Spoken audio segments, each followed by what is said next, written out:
اب ہم لیکچر کے دوسرے حصے کی طرف آتے ہیں، اور وہ ہے 5 صحیح الاسناد احادیث کی روشنی میں پرٹیکولرلی فضائل مسجد نبوی صلی اللہ علیہ وآلہ وسلم۔ ہاں جی، اب ذرا کڑوی باتیں شروع ہوں گی، لہذا تسلی کے ساتھ اور تحمل کے ساتھ بات سنوں۔ ویسے تو میری ساری باتیں کڑوی ہوتی ہیں۔ پہلی حدیث صحیح بخاری اور صحیح مسلم کی متفقن علیہ حدیث ہے۔ یہ وہی مشہور حدیث جو میں پہلے بیان کر چکا، لا تشد الرحال الا الى 3 مساجد، اپنے اونٹوں کے کجاوے مت کسو مگر صرف 3 مساجد کی طرف۔ نمبر 1 مسجد حرام، دوسری مسجد اقصی، اور تیسری یہ میری مسجد نبوی۔ یہ پوری حدیث ہے، آپ صلی اللہ علیہ وسلم نے ارشاد فرمایا۔ اس سے مراد ہے ایکسٹرا آرڈنری ثواب، یعنی یہ نیت کرنا کہ فلاں جگہ میں جا کر نماز پڑھوں گا تو اس کا ثواب اس سے زیادہ ہے، اس نیت کے ساتھ کہیں پر سفر اختیار نہیں کرنا۔ ویسے ثواب کی نیت کے ساتھ سفر اختیار کریں، اس میں کوئی حرج نہیں۔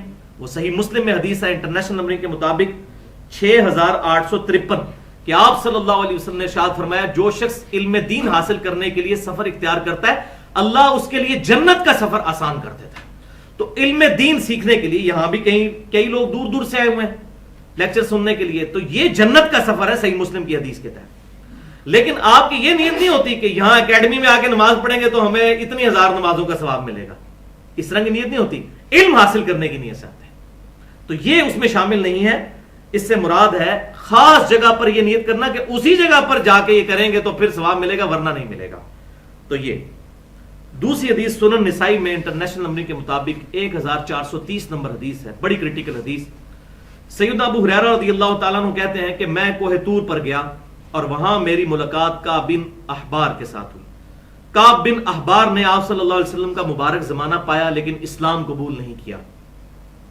اس وقت جوان تھے، اسلام قبول نہیں کیا، یہودی عالم تھے، لیکن صحابہ کے دور میں یہ اسلام لے آئے، لہٰذا یہ تابعی ہیں اور جلیل القدر تابعی ہیں۔ تو سیدنا ابو ہریرہ رضی اللہ تعالیٰ عنہ کہتے ہیں کوہ طور پر میری ملاقات ہوئی کعب بن احبار کے ساتھ، وہ پورا دن مجھے تورات سے آیات سناتے رہے، کیونکہ یہودی عالم تھے پہلے، وہ اب مسلمان ہو چکے تھے، اور میں انہیں نبی صلی اللہ علیہ وسلم کی احادیث سناتا تھا۔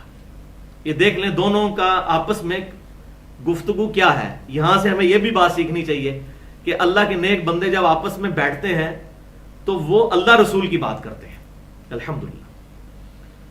لیکن پھر ان کے ساتھ ایک حادثہ ہوا، جب واپس آئے اس واقعے سے، کوہ طور سے ہو کر واپس آئے، تو وہ حادثہ کیا ہوا کہ ابو بصرہ غفاری رضی اللہ تعالیٰ عنہ سے ملاقات ہوئی۔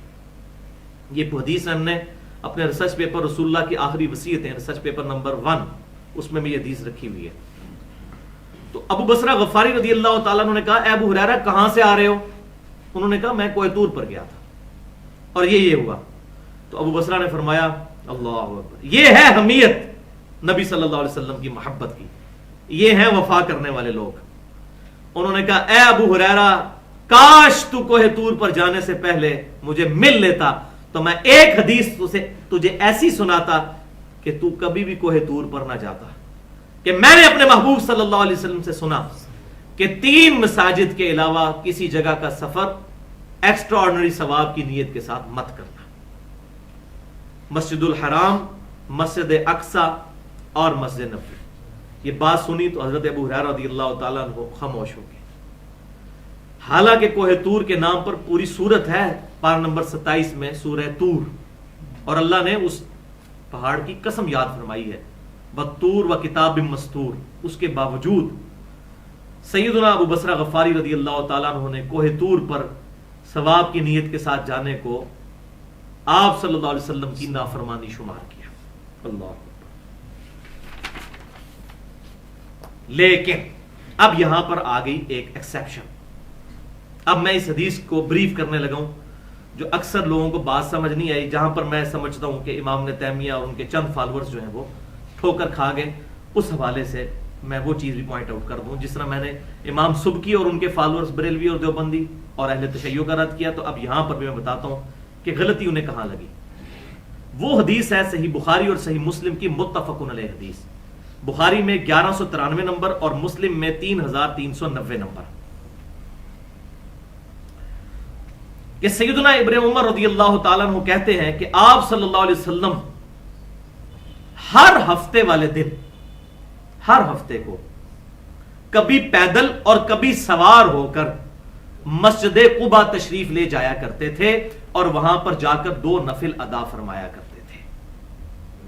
اور پھر راوی کہتے ہیں کہ خود ابن عمر رضی اللہ تعالیٰ عنہ بھی ہر ہفتے کبھی سوار اور کبھی پیدل مسجد قباء جایا کرتے تھے. بالکل مدینہ شریف کے اندر مسجد نبی سے کچھ فاصلے پر ہے، 5-7 کلومیٹر کے فاصلے پر، اور وہاں جا کر 2 نفل پڑھا کرتے تھے. اب اس حدیث کی وجہ سے ایکسیپشن آ گئی اس حدیث میں، بلکہ سنن نسائی میں انٹرنیشنل نمبرنگ کے مطابق 700 نمبر حدیث ہے، جس کو شیخ البانی نے بھی صحیح کہا، شیخ زبیر علی زئی صاحب نے بھی صحیح کہا، تمام جو حدیث کے علم کے عالم ہیں اس حدیث کو صحیح کہتے ہیں کہ آپ صلی اللہ علیہ وسلم نے ارشاد فرمایا کہ مسجد قباء میں 2 نفل پڑھنا عمرہ کرنے کے مترادف ہے. عمرہ کرنے کا ثواب ہے مسجد قباء میں 2 نفل پڑھنا. اب مسجد قباء وہ ثلاثت مساجد سے تو الگ ہو گئی، اور اسی حدیث میں آتا ہے بخاری اور مسلم میں کہ آپ سوار ہو کر بھی جاتے تھے، اونٹ کا کجاوا بھی کستے تھے، اونٹ پر سوار ہو کے جاتے تھے اور پیدل بھی جاتے تھے. لہذا اس حدیث کی وجہ سے اس حدیث میں ایک ایکسیپشن آ گئی. ان کے درمیان آپٹیمل سولوشن کیا بنے گا، جس کو ہم فقہ کی ٹرم میں کہتے ہیں تطبیق، کہ 2 بظاہر چیزیں ٹکرا رہی ہوں، ان کے درمیان اصل سولوشن تلاش کیا جائے. تو اس کی تطبیق یہ بنے گی کہ مسجد قباء کی پرٹیکولرلی ایکسیپشن مل گئی کہ مسجد قباء جایا جا سکتا ہے ان 3 مسجدوں کے علاوہ بھی، کیونکہ احادیث سے اس کی دلیل مل گئی. یہ نہیں اس سے ثابت ہوگا کہ فلاں بزرگ کے قبر کے ساتھ جو مسجد ہے ادھر جایا جا سکتا ہے، اس کی ایکسیپشن نہیں. جیسا کہ میں اکثر کہتا ہوں کہ بخاری اور مسلم میں ریاض الجنہ جنتی ٹکڑا تو ڈکلیئر ہوا قبر رسول سے لے کر ممبر رسول تک صلی اللہ علیہ وسلم، لیکن پاکستان میں بہشتی دروازہ انہوں نے خود اپنی طرف سے بنا لیا. تو اس کے بارے میں یہ ریاض الجنہ نہیں ہوگا، اور اس میں میں نے پورا لیکچر بھی دیا ہے.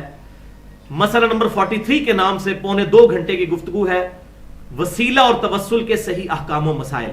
اس میں نے آپ صلی اللہ علیہ وسلم کے جو تبرکات ہیں ان کو بنیاد بنا کے اپنے بزرگوں کے تبرکات کے ساتھ جو یہ معاملہ کرتے ہیں ان کو میں نے گستاخ رسول ڈکلیئر کیا.